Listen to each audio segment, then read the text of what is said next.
I think the reason I wanted to be involved in the Leeds International Festival of Ideas is because it's a really interesting range of events.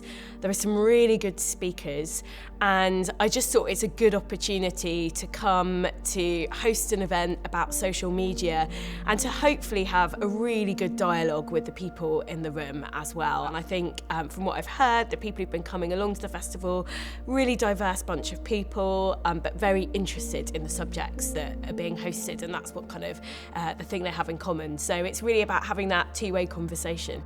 I have quite a mixed relationship with social media myself personally, I would say. I use it a lot for work, there are loads of benefits to it, there are also lots of disbenefits.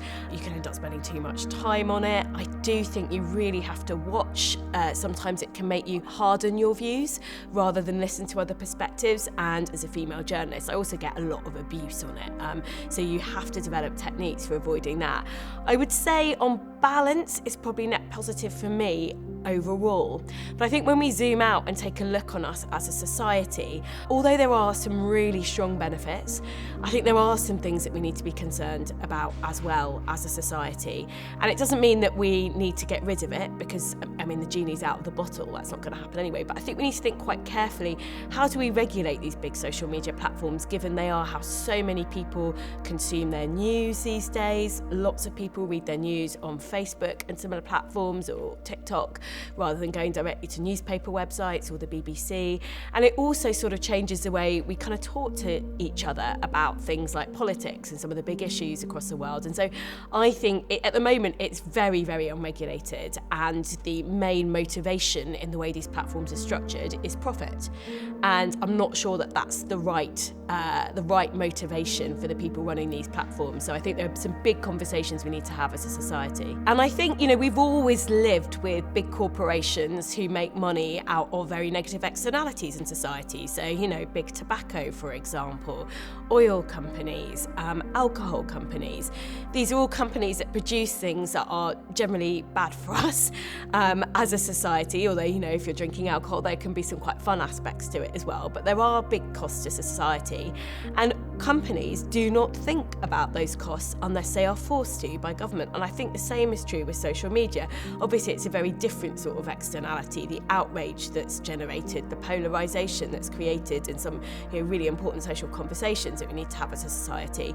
But companies aren't going to think about those disbenefits unless they are forced to do so by governments. The big difference, of course, is that we now live in a much more global world. Everything's interconnected. It's very hard for the British government, say, or the American government to say, well, we're going to regulate social media like this, when actually a social media company can set up somewhere else but still essentially operate in a particular country. So it has to be an international conversation, which makes it even more difficult to regulate, I think.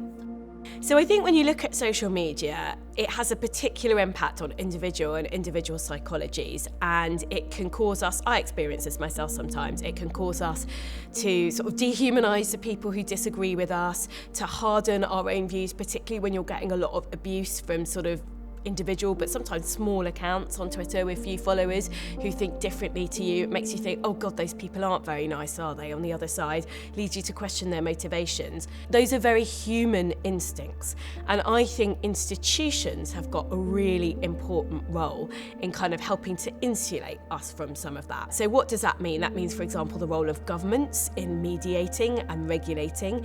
It means big charities who campaign on certain issues, for example, saying, well, we're not going to get down and dirty and behave like we're individuals. And I think sometimes if you look at social media, sometimes you see these big corporate accounts of big campaigning charities, and they think it's cool to sort of pretend they're an individual. And I don't think it particularly is, because I think it means they fall into some of the same traps. So I think institutions like political parties, like governments, like big charities, can act as a mediating influence on some of the kind of more tricky sides of social media. But I find it worrying when they don't do that. I think they need to rise above it, because at the end of the day, it's a bunch of humans running them, and they can take a step back and say, this isn't the right approach for us. We don't want to engage in the same way as some quite upset individuals are about this issue.